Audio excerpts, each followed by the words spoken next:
দেখুন তো বন্ধুরা, সন্ধ্যের টিফিনটা এরকম হলে কেমন হয়। তাই আজ নীলু রান্নাঘরে বানাতে চলেছি চিংড়ি মাছের পকোড়া। তার জন্য পরিমাণ মতো চিংড়ি মাছ নিয়ে নিয়েছি। আর এইদিকে বেসনটা আমি ফাটিয়ে নেবো। তার জন্য পরিমাণ মতো বেসন নিয়েছি।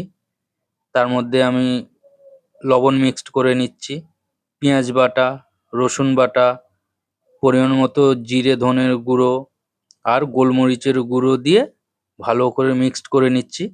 এবার আমি জল দিয়ে এটাকে সুন্দর করে ফাটিয়ে নেব।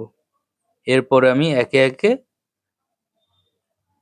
চিংড়ি মাছগুলো এর মধ্যে বেসনের সাথে মিক্সড করে তেলে ভালো করে ফ্রাই করে নেব। সন্ধেবেলায় এরকম টিফিন খেতে কার না ভালো লাগে। দেখুন আমি এবার এক এক করে চিংড়ি মাছগুলোকে তেলে ভেজে নেব। আর চিংড়ি মাছের লেজটা আমি রেখে দিয়েছি, দেখতে ভালোই লাগে সেই কারণে। দেখুন আমার আজকে চিংড়ি মাছের পকোড়া হয়ে গেল।